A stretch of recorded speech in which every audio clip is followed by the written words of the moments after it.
Welcome to Prime Cyber Insights. I'm Aaron Cole.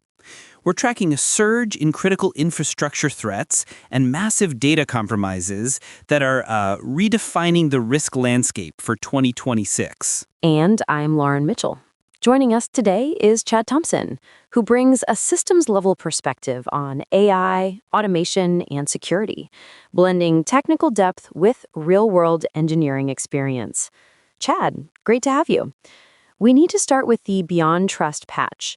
A CVSS score of 9.9 is as urgent as it gets. It really is, Lauren. CVE-2026-1731 allows unauthenticated RCE through crafted HTTP requests. It targets 8,500 internet-facing deployments.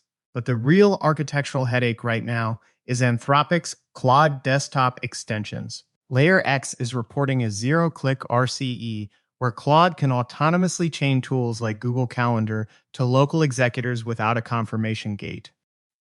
Anthropic says it's a configuration issue, but when you're running unsandboxed with full system privileges, that's a massive trust boundary violation. Right. It seems like the fail-fast mentality is hitting a wall with these agentic AI designs. Meanwhile, the scale of data exposure is hitting new peaks. Conduent has confirmed a breach affecting 25 million people, including half of Texas. The SafePay group siphoned 8.5 terabytes of data, including Social Security numbers and Medicaid claims.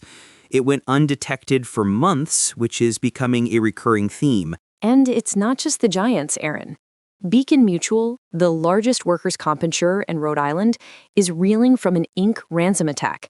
They've lost 275 gigabytes of internal files, including PII and medical records. This leads directly into the UK NCSC's urgent warning. They're telling critical infrastructure operators that severe threats are no longer far-fetched, citing the malware attacks on Poland's energy grid as the blueprint for what's coming to the UK. That regional tension is spilling over into the maritime sector too. Norway's PST is flagging Russian cyber espionage targeting coastal and subsea infrastructure. They're seeing civilian vessels being used for reconnaissance. At the same time, we're seeing APT28, or Fancy Bear, exploiting vulnerabilities in Microsoft Office to target logistics bodies across Eastern Europe and the U-AE. It's a coordinated effort to map out and potentially disrupt essential supply chains. It's a multi-front war. On the extortion side, Coveware is noting a fascinating shift. Ransomware groups are actually pivoting back to traditional encryption. It turns out that pure data exfiltration, what CL0P pioneered, is losing its leverage because organizations are getting better at incident response.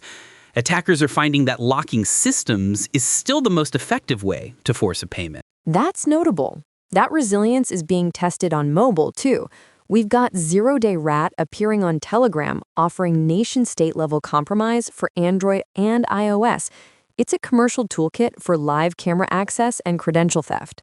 Combine that with the ongoing exploitation of Ivanti EPMM 0 days, which have already hit the European Commission and Dutch authorities, and it's clear the perimeter is practically non-existent. Exactly, Lauren. Whether it's Wicked scraping 500,000 stalkerware records or state actors hitting Avanti, the common thread is that trivial vulnerabilities are having catastrophic downstream effects.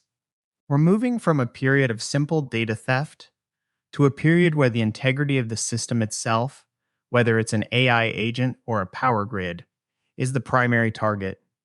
A sobering reality as we look at the rest of February. Chad, thanks for joining us to break down these systemic risks.